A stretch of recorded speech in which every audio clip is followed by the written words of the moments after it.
guys, it's Jennifer. Welcome back to Busy Being Jen, and we're here for the last month of the mini challenges, or the one good thing challenge that I called it this year. And I cannot believe this is the first time in all the years I've been doing monthly challenges that I made it to the end. And honestly, as I keep saying every month, I think it's because I didn't choose all of them ahead of time at the beginning. I had a few ideas in mind, and some of them I never got to.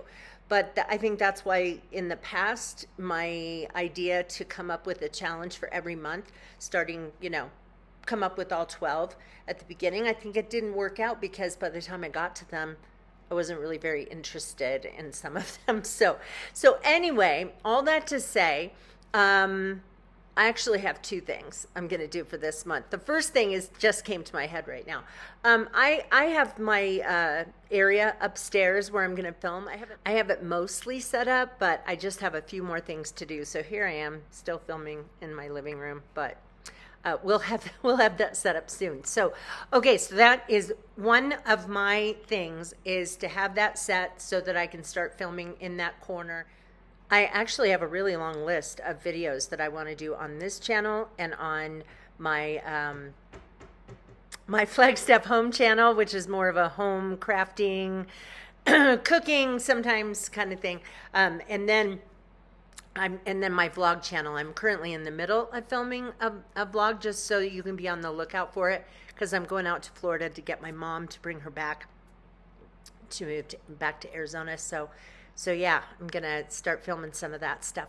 Okay, on to the December challenge. So what I'm gonna do, it's not, let me talk about November. So November, I was gonna do like some exercising after whatever my largest meal was, and whether that was going outside for a walk or just like doing some squats or whatever. And I ended up finding that the easiest way of doing that, and the whole purpose for doing that, is it helps your body deal with glucose better if you do some exercise, even if it's just a few minutes worth of exercise after every meal is one way, or after your largest meal. And so I did this usually after my largest meal. There were a few days that I did it after lunch and dinner.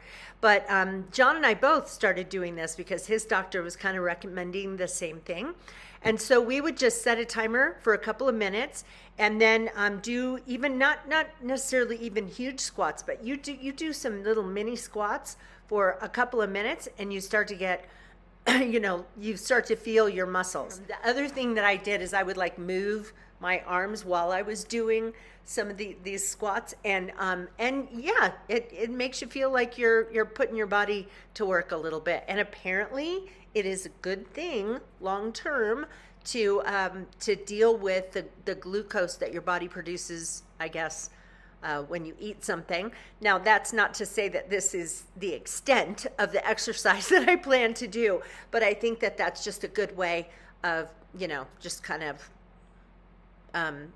dealing with what happens with our bodies after we eat. And so my A1C is low, my glucose is normal, but I'm 61 years old, and I need to be thinking about just, keeping my body working the way it should. So I'd love to hear what you guys chose for your November challenge. So please take a couple of minutes to comment. I always love to hear from you guys. So what I decided to do for December, and I did think of this one last year in January, and I still want to do it, is I want to create a vision board for the coming year. I would just really like to be thinking about some goals for the year, some plans, not necessarily things that are going to be for monthly challenges, but let me give you an example. One of the things I really would like to do is to go back to work. I retired at the end of 2017, took an early retirement deal, started collecting my pension, and it was at a time when my dad was sick, and they say that dementia ravages a family, and dementia ravaged my family. And so then it's been 7 years. It's been 7 years that I've been off work. I have been teaching classes online, and I have been doing some freelance writing, but as far as having a full-time job at the university, making a full-time income regularly. I haven't been doing that.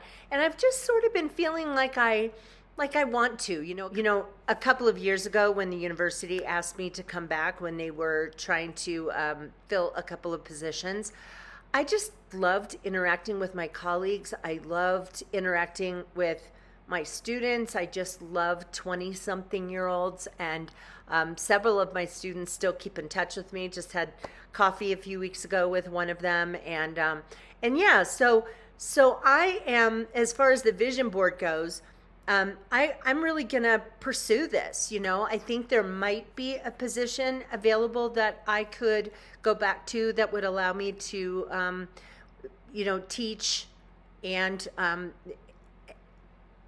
and work with colleagues and things there's positions like I could work at a desk job in an office, but that's not what I'm talking about. I want to interact with students. And so it looks like maybe there will be something like that, but that's something I really want to pursue, which means I need to get my resume, or as we call it in higher ed, a VITA.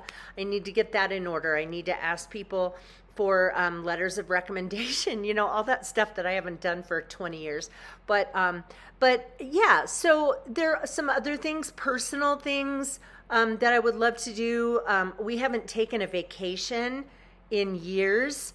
Yeah, it's been a long time. Like a major vacation we haven't taken since our 20th wedding anniversary when we went to the Baltic. Remember that series of videos I did on that.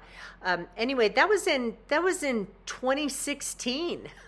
So we've had some little ones. We did Vegas a few times and stuff, but as far as do you see what I'm saying? I've got like these ideas in my head, and I feel like I need to create a vision board so that I can put it in front of me and then just not let things go by the wayside. Yeah. So I don't know. What do you guys think of doing a vision board for the new year? I don't know how I'm exactly going to do it. I think I'll probably have some kind of a poster and do maybe a collage kind of a thing, or I haven't really decided.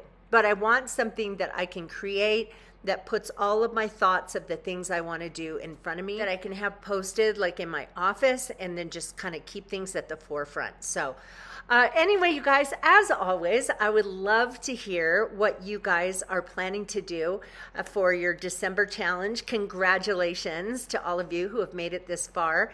And I'd also love to hear your thoughts about next year's challenges. Did you like doing it this way? Were you more inspired when I came up with ideas for every month for each person? Because I could do that. I think having the opportunity to change my mind on some of these things, I think was really helpful for me.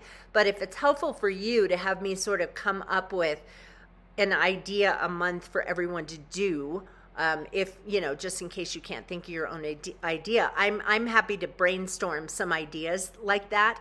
But I know for me, just thinking of where I am in my life and having a challenge based on each month, and as we get to it, I think that was what made me successful with this. So I'd also love to hear who's going to do the vision board. So anyway, you guys, I'll stop rambling, but I would love to hear from you guys.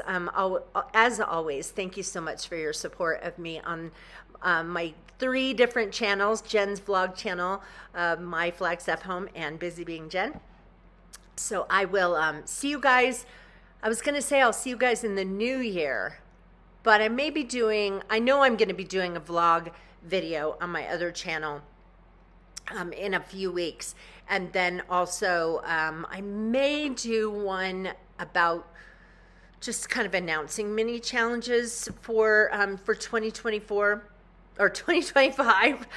Yeah. Anyway, so either way, I'll see you guys. So take care, and thanks for watching Busy Being Jen. Bye.